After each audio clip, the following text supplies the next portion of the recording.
ਇੱਕ ਬਹੁਤ ਹੀ ਇਮਾਨਦਾਰ ਅਤੇ ਸੱਚੀ ਸੁੱਚੀ ਸ਼ਖਸੀਅਤ ਦੇ ਮਾਲਿਕ ਸਰਦਾਰਨੀ ਬਲਵਿੰਦਰ ਕੌਰ ਰੰਧਾਵਾ ਪਿਛਲੇ ਦਿਨੀ ਆਪਣੇ ਸਵਾਸਾਂ ਦੀ ਪੂੰਜੀ ਨੂੰ ਖਰਚਦੇ ਹੋਏ ਪਰਮਾਤਮਾ ਦੇ ਚਰਨਾਂ ਵਿੱਚ ਜਾ ਬਿਰਾਜੇ। ਉਹਨਾਂ ਦੀ ਯਾਦ ਵਿੱਚ ਇੱਕ ਧਾਰਮਿਕ ਸਮਾਗਮ ਦਾ ਆਯੋਜਨ ਉਹਨਾਂ ਦੇ ਸਮੂਹ ਪਰਿਵਾਰ ਵੱਲੋਂ, ਜਿਨ੍ਹਾਂ ਵਿੱਚ ਜਥੇਦਾਰ ਗੁਰਮੀਤ ਸਿੰਘ ਖੱਬੇ ਰਾਜਪੂਤਾਂ, ਸਰਬਜੀਤ ਸਿੰਘ ਇਟਲੀ ਅਤੇ ਸਮੂਹ ਰੰਧਾਵਾ ਪਰਿਵਾਰ ਵੱਲੋਂ ਉਹਨਾਂ ਦੇ ਗ੍ਰਹਿ ਪਿੰਡ ਖੱਬੇ ਰਾਜਪੂਤਾਂ ਵਿਖੇ ਕਰਵਾਇਆ ਗਿਆ, ਜਿਸ ਵਿੱਚ ਰਾਗੀ ਸਿੰਘਾਂ ਵੱਲੋਂ ਕੀਰਤਨ ਦੀ ਹਾਜ਼ਰੀ ਲਗਵਾਈ। ਉਪਰੰਤ ਸਿੰਘ ਸਾਹਿਬ ਗਿਆਨੀ ਪਰਵਿੰਦਰਪਾਲ ਸਿੰਘ ਜੀ ਵੱਲੋਂ ਆਪਣੀ ਕਥਾ ਦੁਆਰਾ ਸੰਗਤਾਂ ਨੂੰ ਪਰਮਾਤਮਾ ਦੇ ਚਰਨਾਂ ਨਾਲ ਜੋੜਿਆ। ਸਰਦਾਰਨੀ ਬਲਵਿੰਦਰ ਕੌਰ ਜੀ ਬਚਪਨ ਤੋਂ ਹੀ ਬਹੁਤ ਹੀ ਹੋਣਹਾਰ ਪ੍ਰਤਿਭਾ ਦੇ ਮਾਲਿਕ, ਸੁਘੜ ਅਤੇ ਸਿਆਣੀ ਔਰਤ ਸਨ। ਆਪ ਜੀ ਨੇ ਆਪਣੇ ਬੱਚਿਆਂ ਨੂੰ ਚੰਗੇ ਸੰਸਕਾਰ ਦਿੱਤੇ ਅਤੇ ਸਮੇਂ ਦਾ ਹਾਣੀ ਬਣਾਇਆ। ਜਿੱਥੇ ਆਪ ਜੀ ਨੇ ਆਪਣੇ ਬੱਚਿਆਂ ਨੂੰ ਸਮਾਜਿਕ ਸੰਸਕਾਰ ਦਿੱਤੇ, ਉੱਥੇ ਹੀ ਆਪ ਜੀ ਨੇ ਆਪਣੇ ਬੱਚਿਆਂ ਨੂੰ ਧਾਰਮਿਕ ਸੰਸਕਾਰ ਦਿੱਤੇ। ਸਰਦਾਰਨੀ ਬਲਵਿੰਦਰ ਕੌਰ ਜੀ ਪਰਮਾਤਮਾ ਦੇ ਘਰ ਪ੍ਰਤੀ ਸੱਚੇ ਸ਼ਰਧਾਵਾਨ ਸਨ। ਲੋੜਵੰਦਾਂ ਦੀ ਸਹਾਇਤਾ ਆਪ ਜੀ ਹਮੇਸ਼ਾ ਹੀ ਤਨੋ ਮਨੋ ਅਤੇ ਤਨੋ ਕਰਿਆ ਕਰਦੇ ਸਨ। ਸਰਦਾਰਨੀ ਬਲਵਿੰਦਰ ਕੌਰ ਜੀ ਬਹੁਤ ਹੀ ਮਿੱਠੀ ਬੋਲੀ ਅਤੇ ਮਿਲਾਪੜੇ ਸੁਭਾਅ ਦੇ ਮਾਲਿਕ ਸਨ। ਜੋ ਕੋਈ ਵੀ ਇੱਕ ਵਾਰ ਆਪ ਜੀ ਨਾਲ ਗੱਲ ਕਰ ਲੈਂਦਾ ਤਾਂ ਆਪ ਜੀ ਦਾ ਹੀ ਹੋ ਕੇ ਰਹਿ ਜਾਂਦਾ ਸੀ। ਮੌਜੂਦਾ ਸਮੇਂ ਵਿੱਚ ਸਰਦਾਰਨੀ ਬਲਵਿੰਦਰ ਕੌਰ ਹੁਣਾਂ ਦੇ ਨਕਸ਼ੇ ਕਦਮਾਂ ਤੇ ਆਪ ਜੀ ਦਾ ਸਮੁੱਚਾ ਪਰਿਵਾਰ ਚੱਲ ਰਿਹਾ ਹੈ। ਪਤਤ ਪਾਵਨ ਭਗਤ ਵਸ਼ਲ ਕਿਰਪਾ ਨਿਧਾਨ ਜ਼ਹਰਾ ਜ਼ਹੂਰ ਹਾਜ਼ਰਾ ਹਜ਼ੂਰ ਜੁਗੋ ਜੁਗ ਅਟਲ। ਧੰਨ ਧੰਨ ਸ੍ਰੀ ਗੁਰੂ ਗ੍ਰੰਥ ਸਾਹਿਬ ਜੀ ਕੀ ਪਰਮ ਪਵਿੱਤਰ ਹਜ਼ੂਰੀ ਵਿੱਚ ਸੁਭਾਏਮਾਨ ਗੁਰੂ ਕੀ ਸਾਜੀ ਨਿਵਾਜੀ ਪਰਮ ਸਤਕਾਰ ਯੋਗ ਸਾਧ ਸੰਗਤ ਜੀ, ਗੁਰ ਚਰਨਾਂ ਵਿੱਚ ਸੀਸ ਝੁਕਾਉਂਦਿਆਂ ਪ੍ਰੇਮ ਸਹਿਤ ਬੁਲਾਓ ਜੀ। ਵਾਹਿਗੁਰੂ ਜੀ ਕਾ ਖਾਲਸਾ, ਵਾਹਿਗੁਰੂ ਜੀ ਕੀ ਫਤਿਹ। ਸ੍ਰੀ ਅਕਾਲ ਪੁਰਖ ਵਾਹਿਗੁਰੂ ਦਾ ਸਾਜਿਆ ਹੋਇਆ ਇਹ ਸੰਸਾਰ ਤੇ ਉਸ ਪਰਮਾਤਮਾ ਦੇ ਹੁਕਮ ਮੁਤਾਬਕ 84 ਲੱਖ ਜੂਨਾਂ ਜੋ ਉਸ ਪਰਮਾਤਮਾ ਨੇ ਸਿਰਜੀਆਂ, ਤਿਨਾਂ ਦੇ ਵਿੱਚ ਜੀਵ ਜਨਮ ਲੈ ਕੇ ਆਉਂਦੇ ਨੇ ਤੇ ਧੁਰ ਦਰਗਾਹ ਤੋਂ ਜਿੰਨੀ ਉਮਰ ਪ੍ਰਾਪਤ ਹੋਈ ਹੋਵੇ, ਉਸ ਉਮਰ ਨੂੰ ਭੋਗ ਕੇ ਇਸ ਦੁਨੀਆ ਤੋਂ ਕੂਚ ਕਰ ਜਾਂਦੇ, ਚਾਲੇ ਪਾ ਜਾਂਦੇ ਨੇ। ਇਹ ਇੱਕ ਸਧਾਰਨ ਜਿਹੀ ਗੱਲ ਹੈ ਜੋ ਆਪਾਂ ਸਾਰੀ ਜਾਣਦੇ ਹਾਂ, ਸਭ ਸਮਝਦੇ ਹਾਂ। ਜਿੰਨੇ ਵੀ ਆਪਾਂ ਗੁਰੂ ਕੀ ਹਜ਼ੂਰੀ ਵਿੱਚ ਬੈਠੇ ਹਾਂ ਜਾਂ ਜਿੱਥੋਂ ਤੱਕ ਵੀ ਸੰਗਤਾਂ ਸਰਵਣ ਕਰ ਰਹੀਆਂ ਨੇ, ਕਦੇ ਆਪਣੇ ਮਨਾਂ ਅੰਦਰ ਵਿਚਾਰ ਕਰਕੇ ਵੇਖੀਏ, ਜਦੋਂ ਤੋਂ ਅਸੀਂ ਜਨਮ ਲਿਆ, ਦੁਨੀਆਦਾਰੀ ਨੂੰ ਸਮਝਣ ਲੱਗੇ, ਸੰਸਾਰ ਨੂੰ ਇਉਂ ਜਾਣਨ ਲੱਗੇ, ਉਦੋਂ ਤੋਂ ਲੈ ਕੇ ਹੁਣ ਤੱਕ ਜਿੰਨੀ ਵੀ ਸਾਡੇ ਸਰੀਰਾਂ ਦੀ ਉਮਰ ਹੋ ਚੁੱਕੀ ਹੈ, ਸਾਡੀ ਇਸ ਉਮਰ ਦੇ ਦੌਰਾਨ ਆਪਾਂ ਗਿਣ ਵੀ ਨਹੀਂ ਸਕਦੇ ਕਿ ਕਿੰਨੇ ਸਾਡੇ ਵਰਗੇ ਸਾਡੇ ਤੋਂ ਪਹਿਲਾਂ ਜਾਂ ਸਾਡੇ ਤੋਂ ਮਗਰੋਂ ਜਨਮ ਲੈ ਕੇ ਆਏ ਮਨੁੱਖ ਇਸ ਦੁਨੀਆ ਤੋਂ ਕੂਚ ਕਰ ਗਏ। ਕੁੱਲ ਸੰਸਾਰ ਦੀ ਤਾਂ ਗੱਲ ਹੀ ਕੀ ਕਰਨੀ ਹੈ। ਆਪਣੇ ਨਗਰ, ਆਪਣੇ ਪਿੰਡ ਵਿੱਚ ਹੀ ਝਾਤ ਮਾਰ ਲਈਏ, ਕਈ ਇਹੋ ਜਿਹੇ ਹੋਣਗੇ ਜਿਨ੍ਹਾਂ ਨੂੰ ਆਪਾਂ ਦੇਖਿਆ, ਜਿਨ੍ਹਾਂ ਦੇ ਨਾਮ ਦਾ ਪਤਾ ਸੀ, ਸਾਲਾਂ ਪਹਿਲਾਂ ਸੰਸਾਰ ਛੱਡ ਕੇ ਚਲੇ ਗਏ ਤੇ ਅੱਜ ਸਾਡੇ ਚਿੱਤ ਚੇਤੇ ਵਿੱਚ ਵੀ ਨਹੀਂ। ਇਸ ਤਰ੍ਹਾਂ ਫਰੀਦਾ ਇੰਨੀ ਲੋਇਣੀ ਦੇਖਦਿਆਂ ਕੇਤੀ ਚੱਲ ਗਈ। ਇਹਨਾਂ ਅੱਖਾਂ ਦੇ ਵੇਖਦਿਆਂ ਵੇਖਦਿਆਂ ਕਿੰਨੀ ਲੋਕਾਈ ਇਸ ਧਰਤੀ ਤੋਂ ਚਲੀ ਗਈ। ਇਹ ਦੁਨੀਆ ਆਵਣ ਜਾਣੀਆਂ। ਸੁਖਮਨੀ ਸਾਹਿਬ ਵਿੱਚ ਵੀ ਮਹਾਰਾਜ ਜੀ का वचन है कि आमन जान एक खेल बनाया, आग्याकारी कीनी माया। जन्म लैके जीवां दा आउणा ते मर के चले जाना, ये वाहिगुरू जी ने एक खेड बनाई है, एक कौतक सिरजिया होया है। और इउं ये कुल माया दे तहत ही जीव आउंदे ने ते जांदे ने अपनी आग्या विच। कुल संसार की माया नूं परमात्मा ने रखिया होया है। जो कुछ आपां अखीं वेखदे हां, ਅੱਖੀਂ ਵੇਖ ਕੇ ਵੀ ਸਾਨੂੰ ਨਿਸ਼ਚਾ ਨਹੀਂ ਆਉਂਦਾ, ਭਰੋਸਾ ਨਹੀਂ ਆਉਂਦਾ। ਤੇ ਸਤਿਗੁਰੂ ਜੀ ਸਾਨੂੰ ਵਾਰ-ਵਾਰ ਚੇਤੇ ਕਰਾਉਂਦੇ ਨੇ, ਗੁਰਬਾਣੀ ਵਿੱਚ ਸਾਨੂੰ ਸਮਝਾਉਂਦੇ ਨੇ ਕਿ ਇਹ ਇਨਸਾਨ, ਇਹ ਮਨੁੱਖ ਜਿਹੜੇ ਤੇਰੇ ਵੇਖਦਿਆਂ ਵੇਖਦਿਆਂ ਦੁਨੀਆ ਤੋਂ ਚਲੇ ਗਏ, ਉਹਨਾਂ ਦਾ ਨਾਮੋ ਨਿਸ਼ਾਨ ਮਿਟ ਗਿਆ ਤੇ ਰਹਿਣਾ ਤੂੰ ਵੀ ਨਹੀਂ, ਇੱਕ ਦਿਨ ਤੂੰ ਵੀ ਚਲੇ ਜਾਣਾ ਹੈ। ਪਰ ਮਨੁੱਖ ਭੁੱਲਿਆ ਹੋਇਆ ਹੈ ਇਸ ਗੱਲ ਨੂੰ। ਵਿਰਲੇ ਵਿਰਲੇ ਹੁੰਦੇ ਨੇ ਜਿਹੜੇ ਵਾਹਿਗੁਰੂ ਕੀ ਯਾਦ ਵਿੱਚ ਜੁੜੇ ਰਹਿੰਦੇ ਹੈ ਤੇ ਉਹਦੀ ਯਾਦ ਵਿੱਚ ਜੁੜਿਆਂ ਉਸ ਦੀ ਮਰਜ਼ਾਦਾ ਨੂੰ ਵੀ ਚੇਤੇ ਰੱਖਦੇ ਨੇ ਕਿ ਇੱਕ ਦਿਨ ਚਲੇ ਜਾਣਾ ਹੈ। ਨਹੀਂ ਤਾਂ ਸੰਸਾਰ ਦੀ ਜਿਹੜੀ ਹਾਲਤ ਹੈ, ਧੰਨ ਸਤਿਗੁਰੂ ਤੇਗ ਬਹਾਦਰ ਸਾਹਿਬ ਜੀ ਫਰਮਾਨ ਕਰਦੇ ਨੇ, ਸਾਧੋ ਰਚਨਾ ਰਾਮ ਬਨਾਈ, ਇੱਕ ਬਿਨਸੈ ਇੱਕ ਅਸਥਿਰ ਮਾਨੈ, ਅਚਰਜ ਲਖਿਓ ਨਾ ਜਾਈ। ਐ ਸਾਧੋ, ਐ ਸ੍ਰੇਸ਼ਟ ਜਨੋ, ਐ ਗੁਰਮੁਖ ਪਿਆਰਿਓ, ਵਾਹਿਗੁਰੂ ਨੇ ਸੰਸਾਰ ਦੀ ਰਚਨਾ ਕੁਝ ਐਸੀ ਬਣਾਈ ਹੈ ਕਿ ਆਪਣੇ ਵੇਖਦਿਆਂ ਅਨੇਕਾਂ ਜੀਵ ਜਿਹੜੇ ਨੇ, ਇੱਕ ਉਹ ਬਿਨਸ ਰਹੇ ਨੇ, ਨਾਸ ਹੋ ਰਹੇ ਨੇ, ਮਰ ਕੇ ਜਾ ਰਹੇ ਨੇ, ਤੇ ਬਾਕੀ ਜਿਹੜੇ ਪਿੱਛੇ ਬੈਠੇ ਨੇ ਉਹ ਆਪਣੇ ਆਪ ਨੂੰ ਸਥਿਰ ਮੰਨੀ ਬੈਠੇ ਨੇ। ਉਹ ਮਰ ਗਏ ਨੇ, ਮੈਂ ਨਹੀਂ ਮਰਨਾ, ਭਾਵ ਮੌਤ ਚੇਤੇ ਨਹੀਂ। ਇਹ ਬੜਾ ਅਸਚਰਜ ਕੌਤਕ ਹੈ ਪਰਮਾਤਮਾ ਦਾ, ਜਿਹਦੀ ਸਮਝ ਨਹੀਂ ਪੈਂਦੀ, ਜਿਹੜਾ ਜਾਣਿਆ ਨਹੀਂ ਜਾਂਦਾ। ਚਾਹੀਦਾ ਤਾਂ ਇਹ ਹੈ ਨਾ ਕਿ ਜਦੋਂ ਕੋਈ ਐਸਾ ਵੈਰਾਗਮਈ ਬਿਰਤਾਂਤ ਵਾਪਰਿਆ, ਆਪਾਂ ਸਭਨਾਂ ਨੂੰ ਚੇਤੇ ਹੋਵੇ ਕਿ ਸਾਹਿਬ ਸੰਭਾਲਹਿ ਪੰਥ ਨਿਹਾਲਹਿ, ਅਸਾਂ ਪੇ ਉੱਥੇ ਜਾਣਾ, ਅਸੀਂ ਵੀ ਚਲੇ ਜਾਣਾ ਇੱਕ ਦਿਨ। ਤੇ ਮਨ ਵਿੱਚ ਇਹ ਵੀ ਹੋਵੇ ਕਿ ਜਿਸ ਕਾ ਕੀਆ ਤਿਨ ਹੀ ਲੀਆ, ਹੋਆ ਤਿਸੈ ਕਾ ਭਾਣਾ। ਜਿਸ ਨੇ ਜੀਵ ਨੂੰ ਪੈਦਾ ਕੀਤਾ, ਜਿਸ ਨੇ ਸਵਾਸਾਂ ਦੀ ਅਮੋਲਕ ਪੂੰਜੀ ਦੇ ਕੇ ਸੋਹਣੀ ਨਰ ਨਾਰਾਇਣੀ ਦੇਹੀ ਦੇ ਕੇ ਸੰਸਾਰ ਤੇ ਭੇਜਿਆ, ਉਹਨੇ ਉਹ ਜੀਵ ਵਾਪਸ ਲੈ ਲਿਆ, ਉਹਦਾ ਭਾਣਾ ਹੀ ਹੋਇਆ, ਉਹਦੀ ਰਜ਼ਾ, ਉਹਦਾ ਹੁਕਮ ਹੀ ਵਰਤਿਆ ਹੈ। ਸੋ ਇਸ ਪ੍ਰਕਾਰ ਸਤਿਗੁਰੂ ਸਾਨੂੰ ਇਹ ਸਮਝਾਉਂਦੇ ਨੇ, ਸਾਨੂੰ ਚੇਤੇ ਕਰਾਉਂਦੇ ਨੇ। ਸੂਹੀ ਰਾਗ ਵਿੱਚ ਭਗਤ ਰਵਿਦਾਸ ਜੀ का उच्चारण किया होया पावन बचन है, जो दिन आवह सो दिन जाही, करना कूच रहन थिर नाही, संग चलत है हम भी चलना, दूर गमन सिर ऊपर मरना, क्या तू सोया जाग इयाना, तैं जीवन जग सच कर जाना। ਇਹ ਰਹਾਉ ਦੀ ਪੰਕਤੀ ਵਿੱਚ ਕੇਂਦਰੀ ਭਾਵ ਜਿਹੜਾ ਇਹ ਭਗਤ ਜੀ ਰੱਖਦੇ ਨੇ, ਕਿਆ ਤੂੰ ਸੋਇਆ, ਇਹ ਜੀਵ ਕੀ ਤੂੰ ਸੁੱਤਾ ਪਿਆ ਹੈ। ਜਾਗ ਇਆਨਾ, ਇਹ ਇਆਣਿਆ, ਇਹ ਅਣਜਾਣ ਪੁਰਸ਼ਾ ਜਾਗ। ਇੱਕ ਤਾਂ ਨੀਂਦ ਹੈ ਸਰੀਰ ਦੀ, ਜੋ ਆਪਾਂ ਤਕਰੀਬਨ ਰੋਜ਼ ਰਾਤ ਨੂੰ ਪ੍ਰਾਪਤ ਕਰਦੇ ਹਾਂ, ਤੇ ਕਈ ਵਾਰ ਥਕਾਵਟ ਵੇਲੇ ਦਿਨ ਵੇਲੇ ਵੀ ਲੈਂਦੇ ਹਾਂ, ਤੇ ਉਸ ਨੀਂਦ ਵਿੱਚੋਂ ਜਾਗਦੇ ਵੀ ਹਾਂ। ਆਪਾਂ ਹੁਣ ਬੈਠੇ ਹਾਂ ਗੁਰਦਰਬਾਰ ਵਿੱਚ, ਜਾਗਦੇ ਹੋਏ ਬੈਠੇ ਹਾਂ ਨਾ, ਇਹ ਸਰੀਰਕ ਤੌਰ ਤੇ ਜਾਗ ਰਹੇ ਹਾਂ। ਪਰ ਇੱਕ ਨੀਂਦ ਐਸੀ ਆ ਜਿਹੜੀ ਸਰੀਰਕ ਤੌਰ ਤੇ ਜਾਗਦਿਆਂ ਵੀ ਸਾਨੂੰ ਵਿਆਪੀ ਹੈ, ਤੇ ਉਸ ਨੀਂਦ ਵਿੱਚ ਆਪਾਂ ਹਮੇਸ਼ਾ ਹੀ ਸੁੱਤੇ ਪਏ ਹਾਂ ਗੁਰੂ ਕੀ ਕਿਰਪਾ ਤੋਂ ਬਿਨਾਂ। ਉਹ ਅੰਤਰੀਵ ਨੀਂਦ ਹੈ ਜਿਸ ਨੂੰ ਅਵਿਦਿਆ ਦੀ ਨੀਂਦ ਕਿਹਾ ਜਾਂਦਾ ਹੈ, ਅਵਿਦਿਆ ਦੀ। ਤੇ ਹੁਣ ਸਾਡੇ ਮਨ ਵਿੱਚ ਵਿਚਾਰ ਆਵੇਗਾ ਕਿ ਵਿਦਿਆ ਤਾਂ ਆਪਾਂ ਬਥੇਰੀ ਪੜ੍ਹੀ ਹੈ, ਫਿਰ ਅਵਿਦਿਆ ਦੀ ਨੀਂਦ ਸਾਨੂੰ ਕਿਵੇਂ ਹੋਈ। 10 ਜਮਾਤਾਂ ਪੜ੍ਹ ਲਈਆਂ, 12 ਪੜ੍ਹ ਲਈਆਂ, ਉਹਦੇ ਤੋਂ ਉਪਰੰਤ ਹੋਰ ਕੋਈ ਇਸੇ ਪ੍ਰਕਾਰ ਕੋਈ BA ਕਰ ਲਈ, MA ਕਰ ਲਈ, ਕੋਈ PhD ਵਗੈਰਾ ਵੀ ਕਰ ਲਈ, ਡਾਕਟਰ ਬਣ ਗਏ, ਸਾਇੰਟਿਸਟ ਬਣ ਗਏ, ਇੰਜੀਨੀਅਰ ਬਣ ਗਏ, ਇੰਨੀ ਆਪਾਂ ਵਿਦਿਆ ਪੜ੍ਹੀ ਹੈ। ਆਪਾਂ ਤਾਂ ਵਿਦਿਅਤ ਹਾਂ, ਅਵਿਦਿਆ ਦੇ ਵਿੱਚ ਆਪਾਂ ਕਿਵੇਂ ਫਸੇ ਹੋਏ।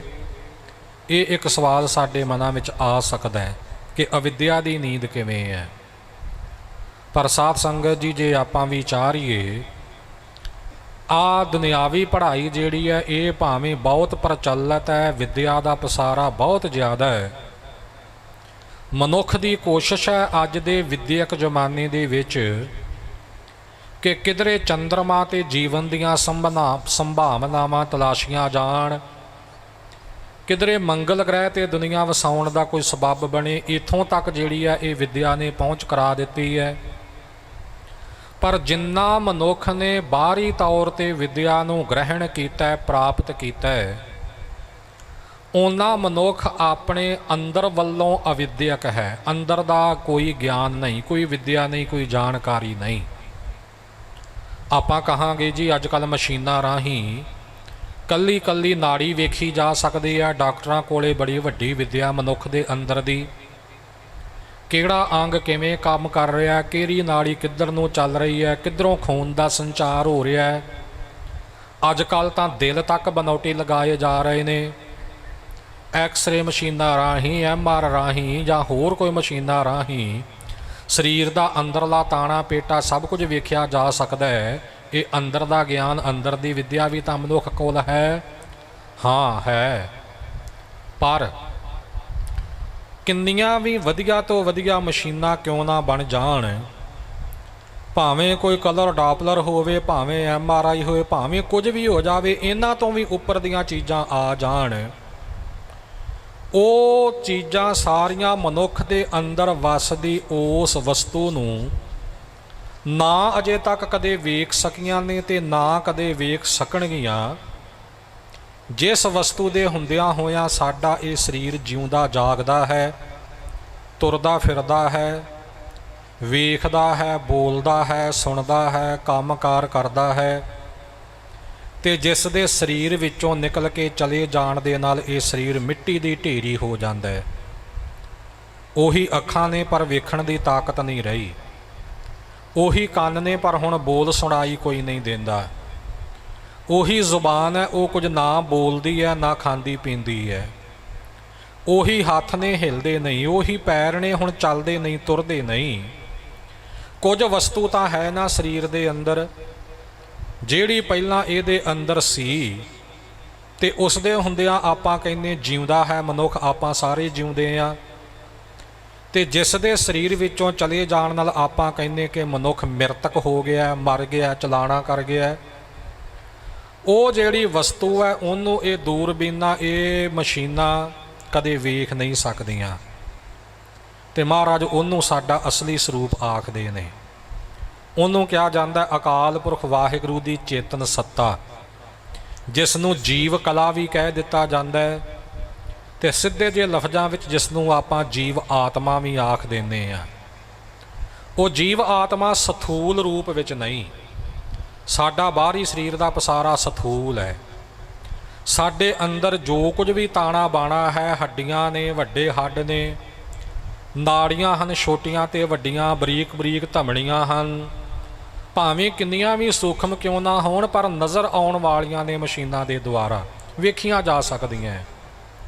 ਪਰ ਜਿਹੜਾ ਉਹ ਆਤਮਿਕ ਸਰੂਪ ਹੈ, ਜਿਹੜੀ ਪਰਮਾਤਮਾ ਦੀ ਚੇਤਨ ਸੱਤਾ ਹੈ, ਜਿਹੜੀ ਜੀਵ ਕਲਾ, ਜੀਵ ਆਤਮਾ ਹੈ, ਉਹ ਨਹੀਂ ਵੇਖੀ ਜਾ ਸਕਦੀ, ਤੇ ਉਹੀ ਸਾਡਾ ਅਸਲ ਰੂਪ ਹੈ, ਗੁਰਬਾਣੀ ਕਹਿੰਦੀ ਹੈ। ਤੇ ਉਹਦਾ ਹੀ ਸਾਨੂੰ ਗਿਆਨ ਨਹੀਂ, ਉਹਦੀ ਜਾਣਕਾਰੀ ਨਹੀਂ, ਉਹਦੀ ਸੋਝੀ ਨਹੀਂ। ਉਸ ਦੀ ਸੋਝੀ ਨਾ ਹੋਣਾ, ਉਹਦੇ ਬਾਰੇ ਕੁਝ ਨਾ ਜਾਣਿਆ ਜਾ ਸਕਣਾ, ਇਹਨੂੰ ਹੀ ਅਧਿਆਤਮਿਕ ਪੱਖ ਤੋਂ ਅਵਿਦਿਆ ਕਿਹਾ ਜਾਂਦਾ ਹੈ। ਤੇ ਇਹ ਅਵਿਦਿਆ ਨੂੰ ਇੱਕ ਨੀਂਦ ਮੰਨਿਆ ਗਿਆ ਹੈ। ਜਿਵੇਂ ਸਰੀਰਕ ਨੀਂਦ ਵਿੱਚ ਹੋਵੇ, ਮਨੁੱਖ ਸੁੱਤਾ ਪਿਆ ਹੋਵੇ, ਉਦੋਂ ਵੀ ਉਹਨੂੰ ਨਾ ਕੁਝ ਦਿਸਦਾ ਹੈ, ਨਾ ਕੁਝ ਸੁਣਦਾ ਹੈ, ਨਾ ਕੁਝ ਆਸੇ ਪਾਸੇ ਦਾ ਪਤਾ ਹੁੰਦਾ ਹੈ ਕਿ ਮੇਰੇ ਆਲੇ ਦੁਆਲੇ ਕੀ ਵਾਪਰ ਰਿਹਾ, ਜਦੋਂ ਗੂੜੀ ਨੀਂਦ ਸੁੱਤਾ ਹੋਵੇ। ਇਸੇ ਤਰ੍ਹਾਂ ਅਸੀਂ ਅਵਿਦਿਆ ਦੀ ਨੀਂਦ ਵਿੱਚ ਸੁੱਤੇ ਹਾਂ, ਜਿਸ ਕਰਕੇ ਸਾਨੂੰ ਆਪਣੀ ਆਤਮ ਵਸਤੂ ਦਾ ਪਤਾ ਨਹੀਂ, ਸਾਨੂੰ ਆਪਣੇ ਇਸ ਮਨੁੱਖਾ ਸਰੀਰ ਦੇ ਕਰਤੱਵ ਦਾ, ਇਹਦੇ ਮਕਸਦ ਦਾ ਪਤਾ ਨਹੀਂ ਕਿ ਸਰੀਰ ਕਾਹਦੇ ਲਈ ਮਿਲਿਆ ਹੈ ਤੇ ਉਹ ਮਕਸਦ ਪੂਰਾ ਕਿਵੇਂ ਹੋਵੇਗਾ।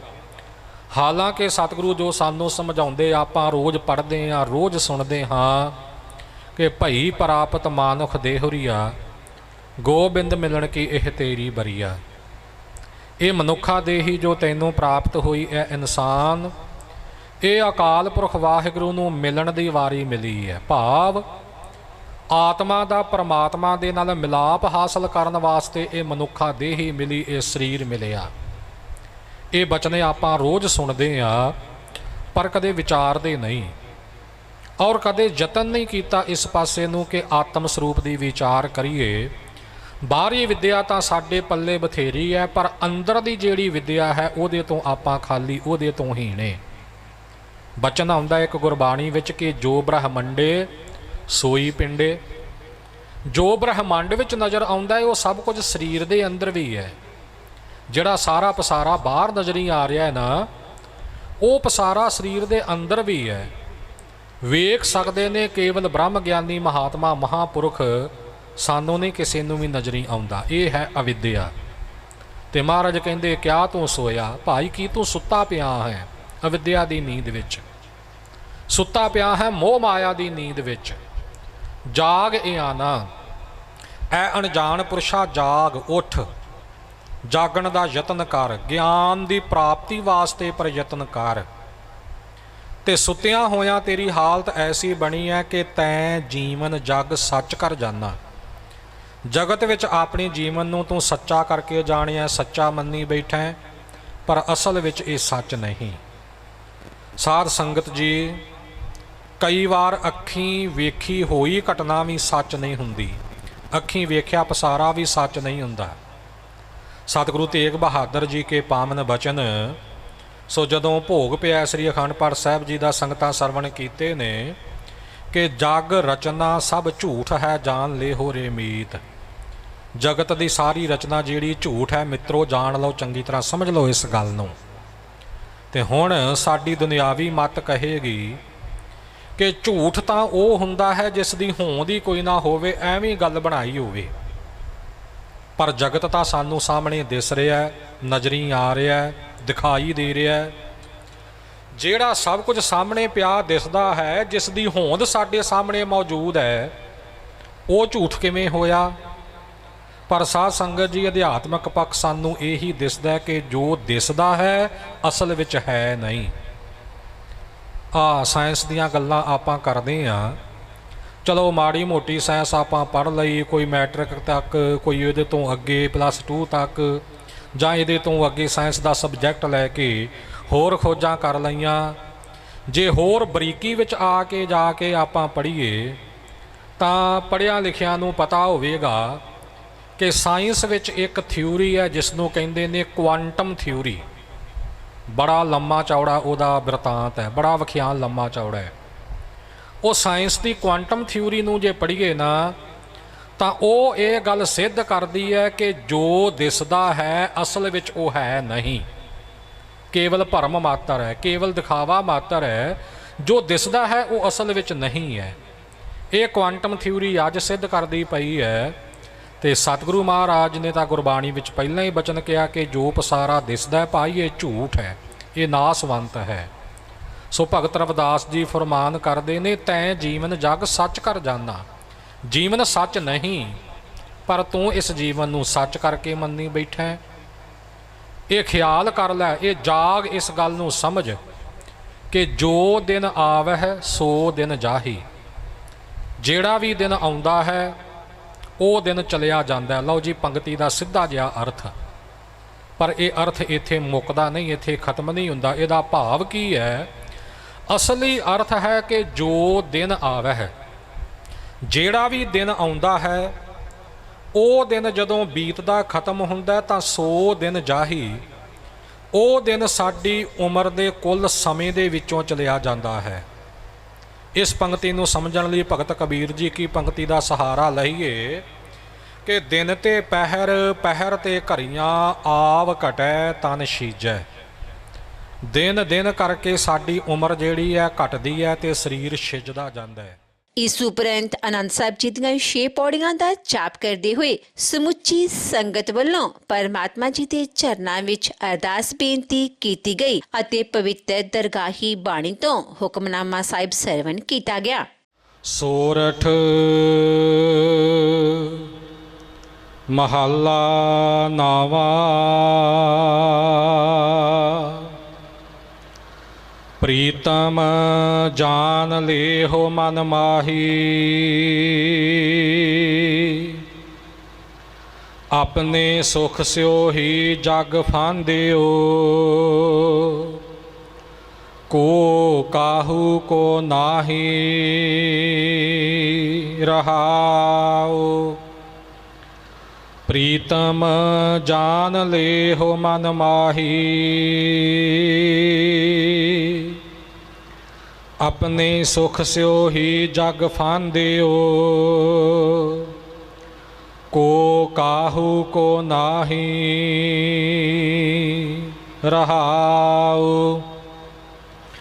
सुख में आन बहुत मिल बैठत, रहत चहु दिस घीरै। बिपत परी सब ही संग छाडित, को न आवत नीरै। घर की नार बहुत हित जास्यो, सदा रहत संग लागी। जब ही हंस तजी एह काया, प्रीत प्रीत कर भागी।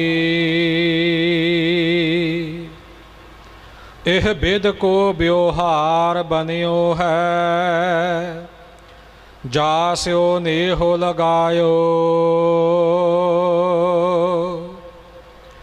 अंत बार नानक बिन हर जी, को काम ना आयो। एह बिद को ब्योहार बनियो है, जास्यो नेहो लगायो। अंत बार नानक बिन हर जी, को काम ना आयो। वाहिगुरु जी का खालसा, ਵਾਹਿਗੁਰੂ ਜੀ ਕੀ ਫਤਿਹ। ਸ਼੍ਰੀ ਗੁਰੂ ਗ੍ਰੰਥ ਸਾਹਿਬ ਜੀ ਦੀ ਪਵਿੱਤਰ ਹਜ਼ੂਰੀ ਦੇ ਵਿੱਚ ਜੁੜ ਬੈਠੀ ਸਮੁੱਚੀ ਸੰਗਤ ਫਤਿਹ ਪ੍ਰਵਾਨ ਕਰਿਓ। ਵਾਹਿਗੁਰੂ ਜੀ ਕਾ ਖਾਲਸਾ, ਵਾਹਿਗੁਰੂ ਜੀ ਕੀ ਫਤਿਹ। ਅੱਜ ਬਹੁਤ ਹੀ ਸੋਗਮਈ ਸਮਾਗਮ, ਸਾਡੇ ਬਹੁਤ ਹੀ ਸਤਿਕਾਰਯੋਗ ਮਾਤਾ ਬਲਵਿੰਦਰ ਕੌਰ ਜੀ ਇਸ ਫਾਨੀ ਸੰਸਾਰ ਨੂੰ ਛੱਡ ਕੇ ਹਮੇਸ਼ਾ ਲਈ ਚਲੇ ਗਏ ਨੇ। ਜਾਣਾ ਸਾਰਿਆਂ ਨੇ ਆ, ਜੋ ਆਇਆ ਸੋ ਚਲਸੀ ਸਭ ਕੋ ਆਈ ਵਾਰੀਆ। ਬਾਬਾ ਬੁੱਲੇ ਸ਼ਾਹ ਨੇ ਆਖਿਆ, ਬੁੱਲਿਆ ਇੱਥੇ ਸਭ ਮੁਸਾਫਰ ਬੈਠ ਕਿਸੇ ਨਹੀਂ ਰਹਿਣਾ, ਆਪੋ ਆਪਣੀ ਵਾਟ ਮੁਕਾ ਕੇ ਸਭ ਨੂੰ ਤੁਰਨਾ ਪੈਣਾ। ਜਨਮ ਤੋਂ ਲੈ ਕੇ ਮੌਤ ਤੱਕ ਆਦਮੀ ਜਦੋਂ ਵਿਚਰਦਾ, ਚਾਹੇ ਉਹ ਇਸਤਰੀ ਆ ਚਾਹੇ ਉਹ ਮਰਦ ਆ, ਉਹ ਆਪਣੇ ਨਾਲ ਅਨੇਕਾਂ ਹੀ ਰਿਸ਼ਤੇ ਸਥਾਪਿਤ ਕਰਦਾ, ਜਿਨ੍ਹਾਂ ਦੇ ਵਿੱਚ ਸਭ ਤੋਂ ਸਰਵੋਤਮ ਰਿਸ਼ਤਾ ਮਾਤਾ ਤੇ ਪਿਤਾ ਦਾ। ਰਿਸ਼ੀਆਂ ਮੁਨੀਆਂ ਗੁਰੂਆਂ ਪੀਰਾਂ ਨੇ ਜੇ ਮਾਤਾ ਨੂੰ ਸਤਿਕਾਰ ਦਿੱਤਾ ਤੇ ਪਿਤਾ ਦੇ ਨਾਲੋਂ ਵੀ ਉੱਪਰ ਸਤਿਕਾਰ ਦਿੱਤਾ। ਤੇ ਮਾਤਾ ਇੱਕ ਇਹੋ ਜਿਹਾ ਸਾਡਾ ਰਿਸ਼ਤਾ, ਜਿਨੇ ਪਰਿਵਾਰ ਨੂੰ ਪਾਲਣ ਵਾਸਤੇ ਆਪਣਾ ਸਾਰਾ ਕੁਝ ਨਿਸ਼ਾਵਰ ਕਰਨਾ, ਮਾਫ ਕਰਨਾ ਤੇ ਕੀਤਾ ਕਤਰਿਆ ਸਾਰਾ ਕੁਝ ਭੁਲਾ ਦੇਣਾ। ਏਡੀ ਵੱਡੀ ਸ਼ਕਤੀ ਇਸ ਰਿਸ਼ਤੇ ਦੇ ਕੋਲ ਆ। ਮੈਂ ਮਹਿਸੂਸ ਕਰਦਾ ਕਿ ਮੇਰਾ ਵੀਰ ਸਰਦਾਰ ਗੁਰਮੀਤ ਸਿੰਘ ਜੀ, ਅਸੀਂ ਕਾਲਜ ਤੋਂ ਇਕੱਠੇ ਹਾਂ ਤੇ ਭਾਜੀ ਸਰਬਜੀਤ ਵੀ ਇਟਲੀ ਦੇ ਵਿੱਚ ਨੇ। ਤੇ ਜੋ ਵੀ ਅੱਜ ਮੁਕਾਮ ਹਾਸਲ ਆ, ਚਾਹੇ ਉਹ ਸਿਆਸੀ ਤੌਰ ਤੇ ਆ, ਚਾਹੇ ਉਹ ਪਰਿਵਾਰਕ ਸਮਾਜਿਕ ਤੌਰ ਤੇ ਆ, ਚਾਹੇ ਵਿਦੇਸ਼ਾਂ ਦੀ ਧਰਤੀ ਤੇ ਆ, ਤੇ ਮੈਂ ਮਹਿਸੂਸ ਕਰਦਾ ਕਿ ਮਾਤਾ ਜੀ ਦੇ ਚੰਗੇ ਸੰਸਕਾਰ, ਕਿਉਂਕਿ ਮਾਤਾ ਜੀ ਜਿਉਂ ਇਸ ਜ਼ਿੰਦਗੀ ਦੇ ਵਿੱਚ ਉਹਨਾਂ ਨੇ ਆਪਣੀ ਸ਼ੁਰੂਆਤ ਕੀਤੀ, ਉਹ ਗੁਰੂ ਦੇ ਭਾਣੇ ਦੇ ਵਿੱਚ ਰਹੇ, ਗੁਰੂ ਦੇ ਨਾਲ ਲੜ ਲੱਗ ਕੇ ਰਹੇ ਔਰ ਅੰਤਮ ਸਮੇਂ ਤੱਕ ਗੁਰੂ ਦੇ ਹੁਕਮ ਦੇ ਵਿੱਚ ਰਹੇ ਉਹ। ਔਰ ਉਹਨਾਂ ਨੇ ਜਿਹੜੇ ਆ ਸੰਸਕਾਰ ਦਿੱਤੇ ਆ ਇਸ ਪਰਿਵਾਰ 'ਤੇ, ਅੱਜ ਉਹੀ ਕਿਰਪਾ ਜਿਹੜੀ ਆ ਉਹ ਮਾਤਾ ਜੀ ਦੇ ਕੀਤੇ ਕਦਮਾਂ ਦੀ, ਕੀਤੇ ਕਰਮਾਂ ਦਾ ਜਿਹੜਾ ਫਲ ਹੈ ਪਰਿਵਾਰ ਭੋਗ ਰਿਹਾ। ਮੈਂ ਮਾਤਾ ਜੀ ਦੇ ਚਲੇ ਜਾਣ ਦਾ, ਜਿੱਥੇ ਭਾਜੀ ਸਰਬਜੀਤ, ਭਾਜੀ ਗੁਰਮੀਤ ਸਿੰਘ ਅਤੇ ਸਮੁੱਚੇ ਪਰਿਵਾਰ ਰਿਸ਼ਤੇਦਾਰਾਂ ਦੇ ਨਾਲ ਜਿੱਥੇ ਅਫਸੋਸ ਕਰਦਾ, ਉਹਨਾਂ ਦਾ ਘਾਟਾ ਬਹੁਤ ਵੱਡਾ ਪਿਆ ਪਰਿਵਾਰ ਨੂੰ। ਕਾਮਨਾ ਕਰਦਾ ਕਿ ਵਾਹਿਗੁਰੂ ਉਹਨਾਂ ਨੂੰ ਆਪਣੇ ਚਰਨਾਂ ਦੇ ਵਿੱਚ ਯੋਗ ਸਥਾਨ ਬਖਸ਼ਣ। ਗੁਰੂ ਦੀ ਬਖਸ਼ੀ ਕੀਤੀ ਫਤਿਹ ਬੁਲਾਈਏ। ਵਾਹਿਗੁਰੂ ਜੀ ਕਾ ਖਾਲਸਾ, ਵਾਹਿਗੁਰੂ ਜੀ ਕੀ ਫਤਿਹ। ਅੱਜ ਅਸੀਂ ਮਾਤਾ ਬਲਵਿੰਦਰ ਕੌਰ ਜੀ ਦੀ ਅੰਤਮ ਅਰਦਾਸ ਦੇ ਸ਼ਾਮਲ ਹੋਏ ਹਾਂ। ਉਸ ਦੇ ਮੈਂ ਬਹੁਤਾ ਸਮਾਂ ਉਹਨਾਂ ਦੇ ਨਾਲ ਤਾਂ ਨਹੀਂ ਮਿਲ ਸਕਿਆ, ਇੱਕ ਦੋ ਵਾਰ ਮਿਲਣ ਦਾ ਮੌਕਾ ਮਿਲਿਆ ਉਹਨਾਂ 'ਤੇ ਰੂਹਾਨੀਆਂ ਦੀ ਬੜੀ ਝਲਕ ਹੋ ਸਕਦੀ ਸੀ ਔਰ ਉਸ ਦੀ ਬਦੌਲਤ ਜੋ ਅੱਜ ਪਰਿਵਾਰ ਜੋ ਉਸਨੇ ਦੱਸਿਆ, ਅੱਜ ਪਰਿਵਾਰ ਨੇ ਜੋ ਤਰੱਕੀਆਂ ਬੁਲੰਦੀਆਂ ਛੂਹੀਆਂ ਨੇ ਧਾਰਮਿਕ ਤੌਰ 'ਤੇ, ਸਿਆਸਤ ਤੌਰ 'ਤੇ, ਰਾਜਨੀਤਿਕ ਤੌਰ 'ਤੇ ਸਾਰੇ, ਇਹ ਮਾਤਾ ਜੀ ਦੀ ਦੇਣ ਹੈ। ਮੈਂ ਜਦੋਂ ਇੱਥੇ ਸਰ ਗੁਰਮੀਤ ਸਿੰਘ ਜੀ ਦੇ ਨਾਲ ਮਹਿਸੂਸ ਕਰਦਾ, ਪੁੱਛਿਆ ਮੈਂ ਕੀ ਗੱਲ ਠੀਕ ਰਹੇ? ਬਿਮਾਰ ਸੀ। ਮੈਂ ਕਿਹਾ ਥੋੜ੍ਹਾ ਚਿਰ ਪਹਿਲਾਂ ਤੇ 20 ਦਿਨ ਪਹਿਲਾਂ ਮਹੀਨਾ ਮਿਲ ਕੇ ਗਏ ਸਾਂ, ਉਦੋਂ ਬਿਲਕੁਲ ਠੀਕ ਠਾਕ ਸੀ। ਹਾਂਜੀ ਹੁਣ ਵੀ ਬਹੁਤ ਠੀਕ ਸੀ। ਅਤੇ ਬੈਠੇ ਸੀ, ਬੈਠੇ ਹੀ ਡਰਾਈਵਰ ਨੂੰ ਆਂਦੇ ਗੱਡੀ ਲੈ ਕੇ ਆਪਾਂ ਜਾਣਾ ਕਿਤੇ, ਆਂਦੇ ਬੈਠ ਜਾ। ਫਿਰ ਉਹਦੇ ਨਹੀਂ ਸੀ, ਬੈਠੇ 2 ਮਿੰਟ ਆਂਦੇ ਮੇਰੇ ਲਾਗੇ ਖੜ੍ਹ ਜਾ। ਇੱਕਦਮ ਹੀ ਉਸ ਵੇਲੇ ਬੈਠੇ ਹੀ ਅਕਾਲ ਪੁਰਖ ਨੂੰ ਬੈਠੇ ਚਲ ਗਏ। ਇੱਕ ਮਹਾਂਪੁਰਖਾਂ ਵਾਲਾ ਅਤੇ ਗੁਰੂ ਦੇ ਨਾਲ ਜੁੜੀ ਜਿਹੜੀ ਰੂਹ ਹੁੰਦੀ ਹੈ, ਉਹ ਹੀ ਇਸ ਤੋਂ ਤੰਦਰੁਸਤ ਔਰ ਚੰਗੇ ਇਸ ਤਰੀਕੇ ਦੇ ਨਾਲ ਜਾਣਾ। ਔਰ ਮੈਂ ਇਸ ਰੂਹ ਦਾ ਜੋ ਅੱਜ ਅੰਤਮ ਜਿਹੜੀ ਆ ਅਰਦਾਸ ਵਿੱਚ ਸ਼ਾਮਲ ਹੋਏ ਆ, ਮੈਂ ਆਪਣੇ ਵੱਲੋਂ ਔਰ ਸਾਡੇ ਬੇਟਾ ਸਤਿੰਦਰਜੀਤ ਸਿੰਘ ਜੋ ਇੱਥੋਂ ਦਾ, ਇਹਨਾਂ ਦੀ ਬਦੌਲਤ ਸ਼੍ਰੋਮਣੀ ਅਕਾਲੀ ਦਲ ਦੇ ਹਲਕਾ ਇੰਚਾਰਜ ਨੇ ਜਨਿਆਲੇ ਹਲਕੇ ਦੇ, ਉਹਨਾਂ ਨੇ ਆਉਣਾ ਸੀ, ਉਹਨਾਂ ਨੂੰ ਡੇਂਗੂ ਬੁਖਾਰ ਹੋ ਕੇ ਨਹੀਂ ਆ ਸਕਿਆ। ਮੈਂ ਅਕਾਲ ਪੁਰਖ ਅੱਗੇ ਅਰਦਾਸ ਕਰਦਾ ਸੱਚੇ ਪਾਤਸ਼ਾਹ ਉਹਨਾਂ ਨੂੰ ਆਪਣੇ ਚਰਨਾਂ ਵਿੱਚ ਨਿਵਾਸ ਬਖਸ਼ੇ, ਇਸ ਪਰਿਵਾਰ ਨੂੰ ਹੋਰ ਦੁਨੀਆ ਚਾਉਣੀ ਤਰੱਕੀਆਂ ਬਖਸ਼ ਕੀਤੇ। ਵਾਹਿਗੁਰੂ ਜੀ ਕਾ ਖਾਲਸਾ, ਵਾਹਿਗੁਰੂ ਜੀ ਕੀ ਫਤਿਹ। ਗੁਰੂ ਪਿਆਰੀ ਗੁਰੂ ਸਵਾਰੀ ਸਾਧ ਸੰਗਤ ਜੀਓ, ਧੰਨ ਧੰਨ ਸਤਿਗੁਰੂ ਸਾਹਿਬ ਸ੍ਰੀ ਗੁਰੂ ਗ੍ਰੰਥ ਸਾਹਿਬ ਮਹਾਰਾਜ ਜੀ ਦੇ ਪਾਵਨ ਹਜ਼ੂਰੀ ਵਿੱਚ ਹਾਜ਼ਰ ਹੋ ਕੇ, ਕਿਉਂਕਿ ਸਤਿਗੁਰੂ ਮਹਾਰਾਜ ਜੀ ਨੂੰ ਕਿਹਾ ਗਿਆ ਗਰੀਬ ਨਿਵਾਜ, ਲੋਕ ਤੇ ਪਰਲੋਕ ਤੇ ਰਾਖੇ ਸਤਿਗੁਰੂ, ਉਸ ਮਹਾਨ ਮਾਤਾ ਜਿਨ੍ਹਾਂ ਨੇ ਸਿੱਖੀ ਨੂੰ ਕਮਾਉਂਦਿਆਂ ਹੋਇਆਂ, ਆਪਣੇ ਸੰਸਾਰਕ ਯਾਤਰਾ ਕਰਦਿਆਂ ਹੋਇਆਂ ਪਿਛਲੇ ਦਿਨੀ ਕਾਲ ਚਲਾਣਾ ਕਰ ਗਏ ਸਨ, ਉਹਨਾਂ ਦੀ ਅੰਤਮ ਅਰਦਾਸ ਦੁਸਹਿਰੇ ਦਾ ਸਮਾਗਮ ਵਿੱਚ ਇਕੱਤਰ ਹੋਏ ਗੁਰੂ ਸਾਹਿਬ ਪਿਆਰੇ ਖਾਲਸਾ ਸਾਹਿਬ ਸੰਗਿਓ ਗੱਜ ਕੇ ਬੁਲਾਓ। ਵਾਹਿਗੁਰੂ ਜੀ ਕਾ ਖਾਲਸਾ, ਵਾਹਿਗੁਰੂ ਜੀ ਕੀ ਫਤਿਹ। ਮਾਤਾ ਜੀ ਬਲਵਿੰਦਰ ਕੌਰ ਜੀ, ਜਿਨ੍ਹਾਂ ਦਾ ਦਮਦਮੀ ਟਕਸਾਲ ਦੇ ਨਾਲ ਸਾਰੇ ਪਰਿਵਾਰ ਦਾ ਬਹੁਤ ਪਿਆਰ ਤੇ ਸਤਿਕਾਰ,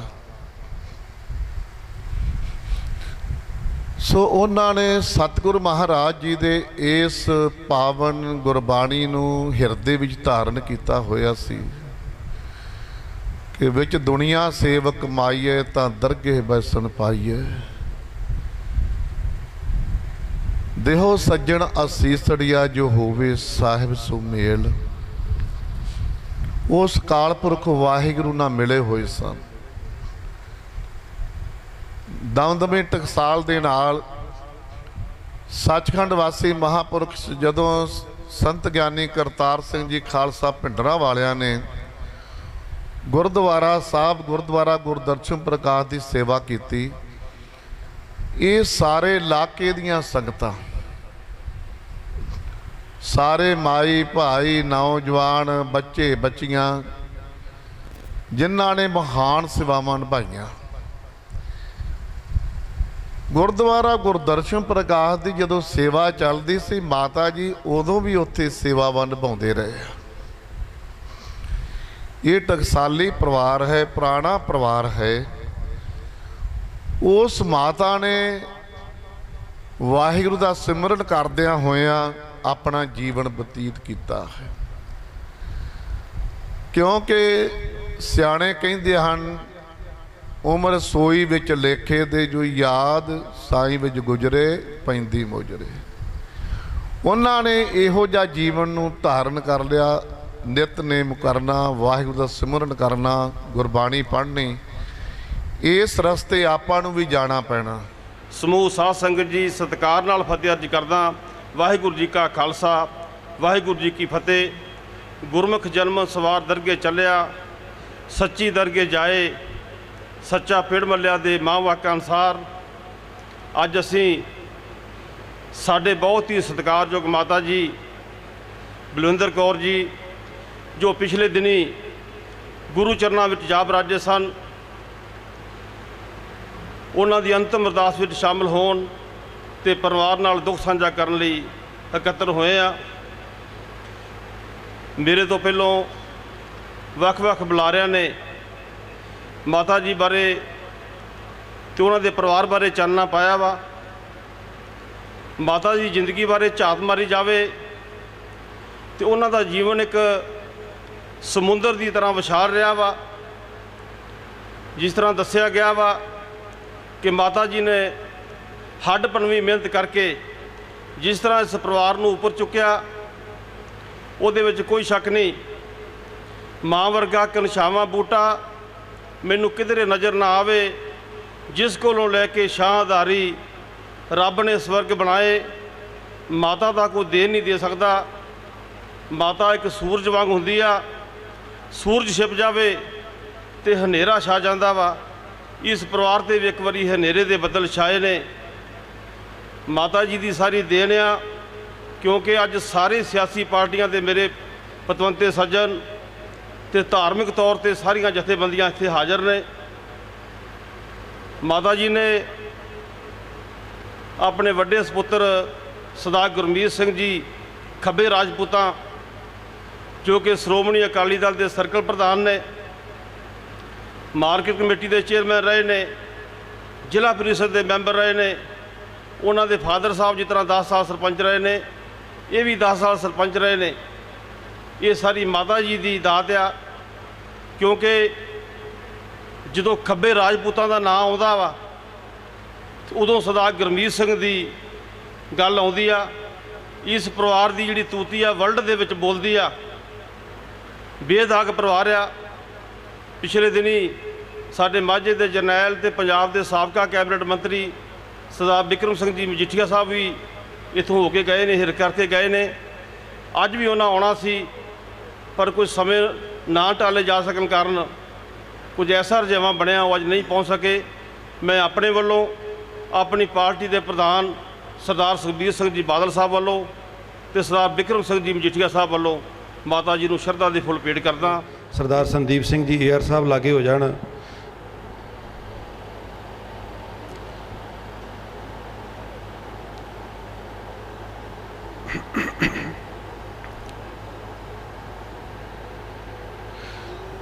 ਬੋਲੇ ਸੋ ਨਿਹਾਲ।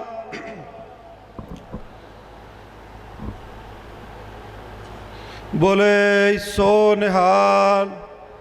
ਧੰਨ ਧੰਨ ਸ਼੍ਰੀ ਗੁਰੂ ਗ੍ਰੰਥ ਸਾਹਿਬ ਦੀ ਪਾਵਨ ਪਵਿੱਤਰ ਗੋਦ ਵਿੱਚ ਬੜੀ ਹੀ ਦੁੱਖ ਦੀ ਘੜੀ 'ਚ ਇਕੱਤਰ ਹੋਏ ਸਮੁੱਚੀ ਸਾਧ ਸੰਗਤ ਫਤਿਹ ਸਾਂਝੀ ਕਰਦਾ। ਵਾਹਿਗੁਰੂ ਜੀ ਕਾ ਖਾਲਸਾ, ਵਾਹਿਗੁਰੂ ਜੀ ਕੀ ਫਤਿਹ। ਮੇਰੇ ਤੋਂ ਪਹਿਲਾਂ ਜਿੱਥੇ ਵਿਰਾਗਮਈ ਕੀਰਤਨ ਹੋਇਆ ਹੈ, ਉੱਥੇ ਮੈਂ ਸਮਝਦਾ ਕਿ ਜਿੱਥੇ ਸੰਗਤਾਂ ਸ਼ਰਧਾ ਦੇ ਫੁੱਲ ਭੇਟ ਕਰਨ ਆਈਆਂ, ਸੱਚਖੰਡ ਸ੍ਰੀ ਹਰਿਮੰਦਰ ਸਾਹਿਬ ਤੋਂ ਸਿੰਘ ਸਾਹਿਬ ਉਹ ਵੀ ਜਿੱਥੇ ਆਪਣੀ ਕਥਾ ਰਾਹੀਂ ਜੋ ਜੀਵਨ ਦੇ ਵਿੱਚ ਇਨਸਾਨ ਨੂੰ ਮਨੁੱਖਾ ਜੀਵਨ ਵਿੱਚ ਆ ਕੇ ਕਰਨਾ ਚਾਹੀਦਾ ਹੈ, ਉਹ ਸਮਝਾਉਣਾ ਵੀ ਕਰਕੇ ਗਏ ਨੇ। ਜਿੱਥੇ ਮਾਂ ਦੀ ਗੱਲ ਆਉਂਦੀ ਹੈ, ਉੱਥੇ ਬਾਰੇ ਦੁਨੀਆ 'ਚ ਬਹੁਤ ਵੱਡੇ ਰਿਸ਼ਤੇ, ਬਹੁਤ ਵੱਡੀ ਮਾਇਆ ਹੁੰਦੀ ਹੈ, ਪਰ ਮਾਂ ਦੀ ਰਿਸ਼ਤੇ ਤੋਂ ਵੱਡਾ ਕੋਈ ਰਿਸ਼ਤਾ ਨਹੀਂ ਹੁੰਦਾ। ਅੱਜ ਜਿਸ ਘਰ ਵਿੱਚ ਬਹਿ ਕੇ, ਜਿਸ ਪਰਿਵਾਰ 'ਚ ਬਹਿ ਕੇ, ਜਿਸ ਦੁਨੀਆ 'ਚ ਰਹਿ ਕੇ ਸਾਡਾ ਨਾਂ ਹੁੰਦਾ ਹੈ,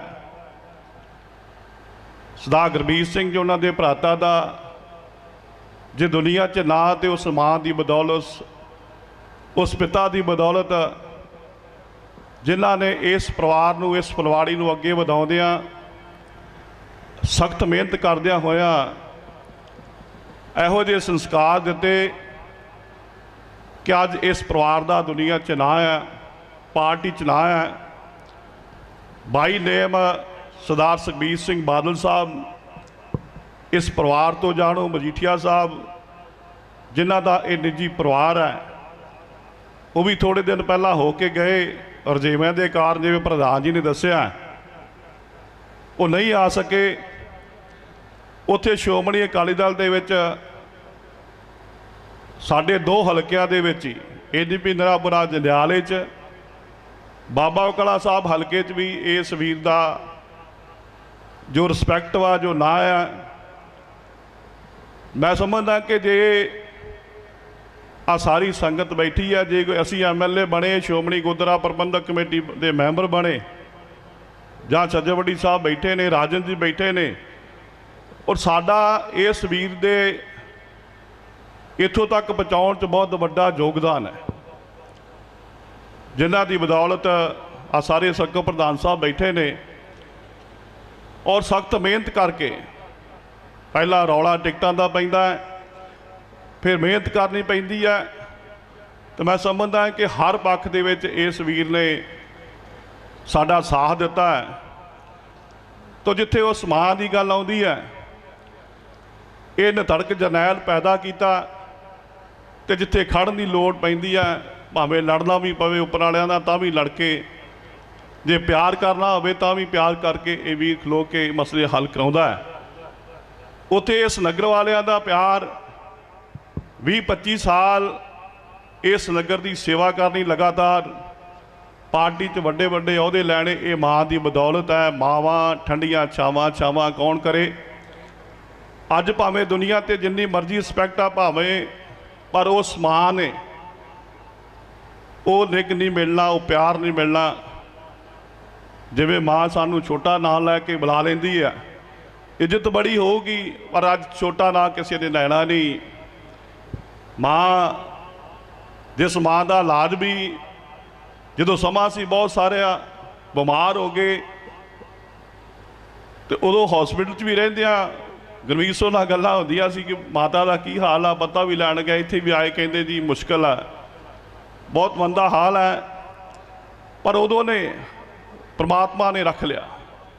ਪ੍ਰਭ ਭਾਵੇ ਤਾਂ ਪੱਥਰ ਤਰਾਵੇ, ਪ੍ਰਭ ਭਾਵੇ ਤਾਂ ਬਿਨ ਸਾਸ ਦੇ ਰਾਖੇ। ਉਹ ਪੱਥਰਾਂ ਨੂੰ ਵੀ ਤਾਰ ਦਿੰਦਾ ਹੈ, ਉਹ ਬਿਨਾਂ ਸਾਸ ਤੋਂ ਵੀ ਰੱਖ ਲੈਂਦਾ ਹੈ। ਪਰ ਜਦੋਂ ਆ ਗਈ ਅਚਾਨਕ ਹੱਥਾਂ ਦੇ ਵਿੱਚ ਇੱਕ ਵਧੀਆ ਤੰਦਰੁਸਤੀ ਪ੍ਰਮਾਤਮਾ ਨੇ ਬਖਸ਼ਿਸ਼ ਕੀਤੀ,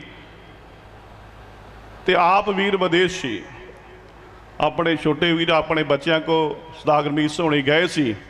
ਪਤਾ ਨਹੀਂ ਸੀ ਕਿ ਮਾਤਾ ਨੇ ਪਿੱਛੋਂ ਅਲਵਿਦਾ ਕਹਿ ਜਾਣਾ, ਕੋਈ ਗੱਲ ਵੀ ਨਹੀਂ ਕਰਨੀ। ਫੋਨ ਤੇ ਜ਼ਰੂਰ ਪਹਿਲੋਂ ਗੱਲ ਹੋਈ, ਪਰ ਮਾਤਾ ਅਲਵਿਦਾ ਕਹਿੰਦਿਆਂ ਹੋਇਆਂ ਇਸ ਸੰਸਾਰ ਨੂੰ, ਇਸ ਪਰਿਵਾਰ ਨੂੰ ਸਦਾ ਵਾਸਤੇ ਵਿਛੋੜਾ ਦੇ ਗਈ। ਤਾਂ ਮੈਂ ਆਪਣੇ ਵੱਲੋਂ, ਆਪਣੇ ਪਰਿਵਾਰ ਵੱਲੋਂ, ਸਮੁੱਚੇ ਸ਼੍ਰੋਮਣੀ ਅਕਾਲੀ ਦਲ ਦੇ ਵਰਕਰ ਸਾਹਿਬਾਨ ਬੈਠੇ, ਤੁਸੀਂ ਕਿਹਦਾ ਨਾਂ ਲਵਾਂ, ਸਾਰਿਆਂ ਵੱਲੋਂ ਜਿੱਥੇ ਮੈਂ ਇਸ ਪਰਿਵਾਰ ਨਾਲ ਦੁੱਖ ਸਾਂਝਾ ਕਰਦਾ, ਆਪਣੇ ਵੀਰਾਂ ਨਾਲ, ਦੋਨਾਂ ਨਾਲ, ਗੁਰੂ ਅੱਗੇ ਅਰਦਾਸ ਵੀ ਕਰਦਾ ਕਿ ਪ੍ਰਮਾਤਮਾ ਕਿਰਪਾ ਕਰੇ ਉਸ ਮਾਤਾ ਨੂੰ ਜਿਹਨੇ ਸਾਨੂੰ ਆਪ ਹੱਥੀਂ ਪ੍ਰਸ਼ਾਦੇ ਛਕਾ ਕੇ ਸਿਖਾਉਂਦੇ ਰਹੇ। ਕਿਉਂਕਿ ਮੈਂ ਛੋਟਾ ਜਿਹਾ ਸੀ ਜਦੋਂ ਇਸ ਪਰਿਵਾਰ ਦੇ ਨਾਲ ਸਰਦਾਰ ਲਖਵਿੰਦਰ ਸਿੰਘ ਜੀ, ਸਰਦਾਰ ਗੁਰਮੀਤ ਸਿੰਘ ਹੋਣੀ ਸਾਰੇ ਰਲ ਕੇ ਅਸੀਂ ਪਾਰਟੀ ਦਾ ਕੰਮ ਕਰਦੇ ਰਹੇ, ਔਰ ਅੱਜ ਪਾਰਟੀ 'ਚ ਬੁਲੰਦੀਆਂ 'ਤੇ ਪਹੁੰਚ ਕੇ ਰਾਜ ਵੀ ਕੀਤਾ ਹੈ। ਮਾੜੇ ਸਮੇਂ ਵੀ ਆਉਂਦੇ ਆ, ਚੰਗੇ ਵੀ ਆ ਜਾਂਦੇ ਆ, ਪਰ ਜਿਹੜੇ ਮਾੜੇ ਸਮਿਆਂ ਦੇ ਵਿੱਚ ਛੱਡ ਕੇ ਜਾਂਦੇ ਉਹ ਵੀ ਯਾਦ ਰਹਿੰਦੇ ਆ, ਔਰ ਜਿਹੜੇ ਪਾਰਟੀ ਨਾਲ ਖੜੇ ਰਹਿੰਦੇ ਉਹ ਵੀ ਯਾਦ ਰਹਿੰਦੇ ਆ। ਤੇ ਮੈਂ ਸਮਝਦਾ ਕਿ ਪਰਿਵਾਰ ਮਾੜੇ ਸਮੇਂ 'ਚ ਵੀ, ਚੰਗੇ ਸਮੇਂ 'ਚ ਵੀ ਹਮੇਸ਼ਾ ਹੀ ਨਾਲ ਜਿਹੜਾ ਉਹ ਪਾਰਟੀ 'ਤੇ ਖੜਾ ਹੈ। ਸੋ ਉਸ ਮਾਂ ਦੀਆਂ ਅਸੀਸਾਂ, ਉਸ ਮਾਂ ਦੀਆਂ ਦੁਆਵਾਂ ਹਮੇਸ਼ਾ ਹੀ ਉੱਤੇ ਬੈਠਿਆਂ ਵੀ ਇਸ ਪਰਿਵਾਰ ਦੇ ਵੱਲ ਰਹਿਣੀਆਂ। ਸੋ ਮੈਂ ਆਪਣੀ ਜਿੱਥੇ ਮੈਂ ਧੰਨਵਾਦ ਕਰਦਾ ਛੱਜੇਵੱਡੀ ਸਾਹਿਬ ਦਾ ਹੁਕਮ ਹੋਇਆ, ਧੰਨਵਾਦ ਕਰਦਾ ਕਿਉਂਕਿ ਮੇਰਾ ਆਪਣਾ ਪਰਿਵਾਰ ਹੈ। ਉੱਥੇ ਰਾਜਨਵੀਰ ਜੀ ਆਏ ਨੇ ਸ਼੍ਰੀ ਹਰਗੋਬਿੰਦਪੁਰ ਤੋਂ, ਉਹਨਾਂ ਦਾ ਵੀ ਧੰਨਵਾਦ।